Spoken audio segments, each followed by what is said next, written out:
कई बार ऐसा होता है कि हमारे पास एक्सेल की अलग अलग शीट में वर्क किया होता है और हम चाहते हैं कि उन सारी शीट को मर्ज करना, यानी हम उन शीट्स को मिलाना चाहते हैं, उन सारी शीट के डेटा को एक ही शीट में इकट्ठा करना चाहते हैं। तो ये काम हमें जो हेल्प करेगा एक्सेल में वो है कंसोलिडेट। डेटा टैब के अंदर आपको एक ऑप्शन दिया जाता है कंसोलिडेट। कंसोलिडेट का मतलब ये है कि एक शीट का डेटा और दूसरी शीट के डेटा को हम किसी नई शीट में मर्ज करके रख सकते हैं। तो अलग अलग शीट के डेटा को कैसे हम एक नई शीट पे ले सकते हैं, तो देखिए कंसोलिडेट का ऑप्शन कैसे काम कर रहा है। हमारे पास यहाँ पे दो तरह के एग्जाम्पल के थ्रू हम आपको इसको समझाएंगे। एक छोटा सा एग्जाम्पल हमने दिया है कि जनवरी से लेकर जून तक का हमारे पास सेल्स रिकॉर्ड जो दे रखा है यहाँ पे दे रखा है और इसकी टोटल हमने लगा रखी है। और दूसरी शीट में अगर हम देखेंगे तो जुलाई से लेकर दिसंबर तक का और उसका टोटल अलग से लगाया हुआ है। तो 6-6 महीने का रिकॉर्ड अलग अलग शीट पे हमने दिया हुआ है। एक छोटी सी टेबल है, इस टेबल को, इन दोनों टेबल को हम मर्ज करके दूसरी एक नई शीट पे रखना चाहते हैं जहां से जनवरी से लेकर दिसंबर तक का सारा रिकॉर्ड एक साथ आ जाए और उनकी टोटल भी एक साथ हो जाए।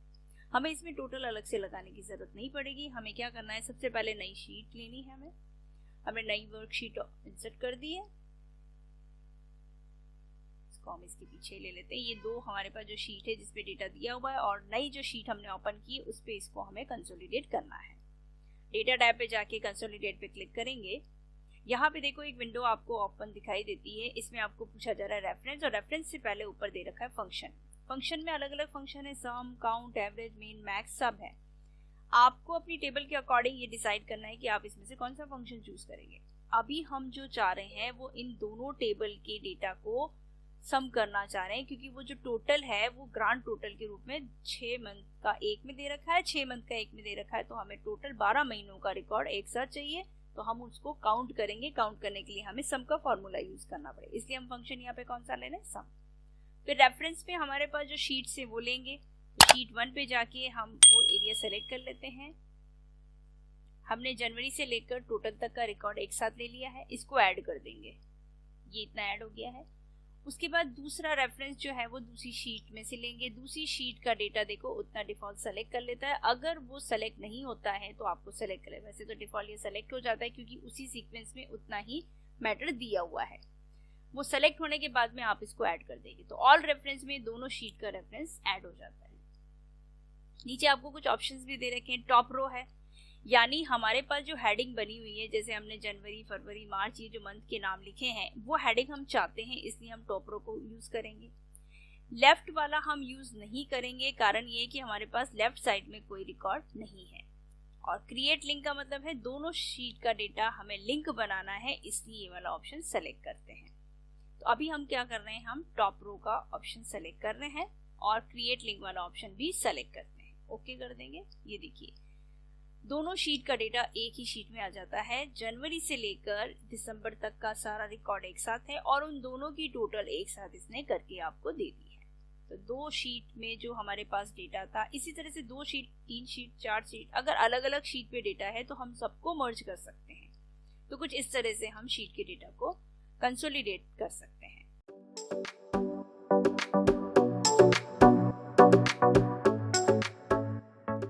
इसका एक एग्जांपल हम आपको और बताते हैं। जैसे हमारे पास 3 शीट बनी हुई है, हमने बच्चों के मार्क्स लिखे हुए हैं, बच्चों का नाम है, फर्स्ट अटेम्प्ट में उसने कितने मार्क्स किए प्रैक्टिकल में और थ्योरी में वो हमने लिख लिए। सेकंड शीट में हम सेकंड अटेम्प्ट देख रहे हैं, बच्चे ने सेकंड अटेम्प्ट दिया है, यानी उसका सेकंड टेस्ट हुआ है, प्रैक्टिकल में ये मार्क्स है, थ्योरी में, और ग्रांड टोटल ये है। उसके बाद जब थर्ड शीट में देखेंगे तो थर्ड टेस्ट है और उसमें भी वही बच्चों ने प्रैक्टिकल में जो मार्क्स किए हैं, थ्योरी में जो मार्क्स किए और ग्रांड टोटल। अब हम ये चाहते हैं कि एक नई शीट इंसर्ट कर लें और इन सारा टोटल, इन सभी चीजों का टोटल हम एक साथ नई शीट में ले लें। देखिए हम नई शीट इंसर्ट करते हैं। यहाँ पे हमें उन सारी शीट का कंसोलिडेट करना है, तो सबसे पहले हमें डेटा टैब में जाना है और कंसोलिडेट पे क्लिक कर देंगे।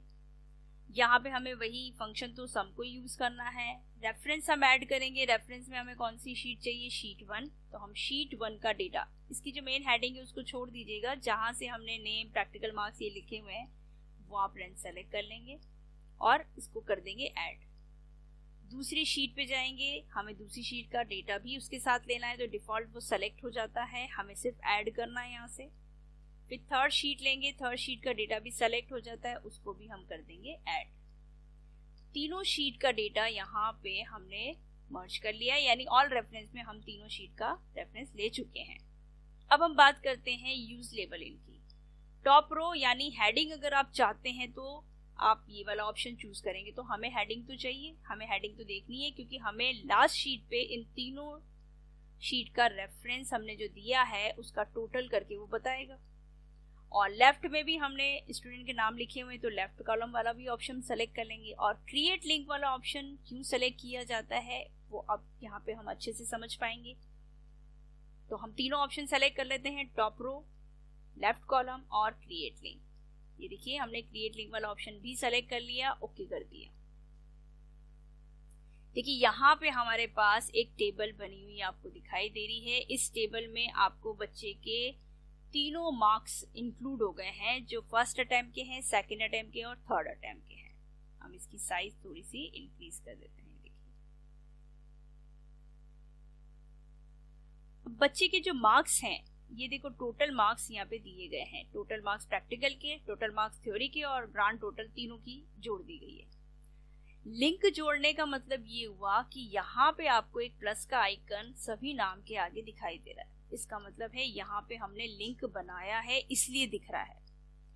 लिंक बनाने का मतलब है अगर हम लिंक वाला ऑप्शन नहीं चूज करते तो ये प्लस का आइकन नहीं आता, लेकिन अभी हमने लिंक बनाया है। इस लिंक पे क्लिक करेंगे, जैसे ही हम इस प्लस के आइकन पे क्लिक करते हैं तो आशीन के हमें चाहिए कि फर्स्ट अटेम्प्ट में उसने कितने मार्क्स किए थे। ये तो तीनों शीटों का मर्ज है, यानी तीनों शीट का टोटल है। हमें इंडिविजुअली देखना है तो इस पे क्लिक करेंगे। देखिए उसके फर्स्ट अटेम्प्ट में 25 मार्क्स थे और थ्योरी में 36 मार्क्स थे और ग्रांड टोटल था उसका 60 मार्क्स। सेकेंड अटेम्प्ट में ये मार्क्स थे और थ्योरी के ये मार्क्स थे और ये, और थर्ड अटेम्प्ट में, और तो टोटल इसका कितना हो गया, इतना। तो हमें लास्ट शीट में क्या मिला, केवल टोटल मिला। लेकिन हम उन दोनों तीनों शीट का रेफरेंस भी देखना चाह रहे हैं, क्योंकि हमने रेफरेंस ऐड किया है, उसका लिंक बनाया है। तो यहाँ पे ये इस तरह से आपको दिखाई दे रहा है। इस माइनस के आइकन पे जैसे ही क्लिक करेंगे तो ये देखिए वापस हाइड हो जाता है। ये इस तरह से ग्रुप बना के रखा हुआ है। जैसे ही हम क्लिक करते हैं तो हर शीट की डेटा का लिंक इसमें बन जाता है। ये आपको पहले भी बताया हुआ है कि ग्रुप बन जाता है। ग्रुप अनग्रुप का वीडियो आपको पहले भी बताया था कि किस तरह से ग्रुप बनाया जाता है किसी भी रो कॉलम का। तो यहाँ पे ग्रुप डिफॉल्ट ही कर देता है कंसोलिडेट। तो इस तरह से हम जिस भी स्टूडेंट की डिटेल देखना चाहते हैं, खाली बस उस प्लस के आइकन पे क्लिक करेंगे तो उसका पिछला रिकॉर्ड भी आपको दिख जाएगा। तो काफ़ी यूजफुल रहता है कंसोलिडेट। तो इस तरह से हम कंसोलिडेट को यूज करके अलग अलग शीट के डेटा को एक नई शीट में मर्ज कर सकते हैं।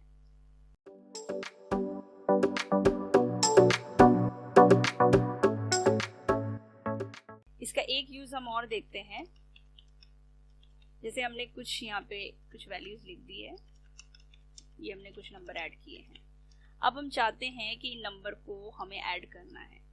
आपने यहाँ पे कई सारे फंक्शंस देखे हैं जिसमें हमने सम को यूज करना सीखा। अगर हम चाहते हैं कोई दूसरा फंक्शन, तो यहाँ पे जैसे हमें एवरेज निकालना है, एवरेज हम किस रेंज का निकालना चाहते हैं तो वो रेफरेंस में आपको देना है। जैसे हम इस रेफरेंस पे अपना कर्सर रख के ये वाली जो हमने रेंज तैयार की है वो सेलेक्ट कर ली, ऐड कर दिया। इस वाली रेंज को भी हमने सेलेक्ट कर दिया और फिर ऐड कर दिया। यानी हम इन दोनों जो रेंज को हम सेलेक्ट कर रहे हैं उन दोनों का रेफरेंस यहाँ पे लेना ज़रूरी है। यानी हमने लिया है एवरेज फंक्शन, इन दोनों का वो एवरेज निकाल के आपको बताएगा। ओके कर दिया। देखिए 12 और 54 का एवरेज जो है वो इतना निकला है। अगर आप इंडिविजुअली उसका एवरेज निकाल के देखना चाहें तो हमने एवरेज का फॉर्मूला बेसिक में पढ़ा हुआ है, वो आप एवरेज का फॉर्मूला लगाएंगे। यहाँ पे हमने इन दोनों नंबर को लिया 12 और 54। देखिए टोटल इसका कितना आया एवरेज 33। तो इस तरह से आप पूरी रेंज में एक साथ अगर निकालना चाहते हैं तो आप कंसोलिडेट को यूज कर सकते हैं। ये इस तरह से भी वर्क करता है। आप कोई भी दूसरा फंक्शन लेना चाहें, आप हाईएस्ट वैल्यू को निकालना चाहते हैं तो हाईएस्ट वैल्यू के लिए आप मैक्स को यूज कर सकते हैं। मिनिमम वैल्यू निकालना चाहते हैं तो मिन को यूज कर सकते हैं। आप प्रोडक्ट यानी मल्टीप्लाई करना चाहते हैं किसी एक रेंज का किसी दूसरी रेंज के साथ, तो आप प्रोडक्ट यानी मल्टीप्लाई कर सकते हैं। इसमें से कोई भी फंक्शन आप यूज करना चाहें, डिपेंड करता है आपकी टेबल पे आप किस तरह का वर्क करते हैं और टेबल आपका किस तरह का है, उसके अकॉर्डिंग आप यहाँ पे कंसोलिडेट को यूज करके अलग अलग फंक्शन यूज कर सकते हैं।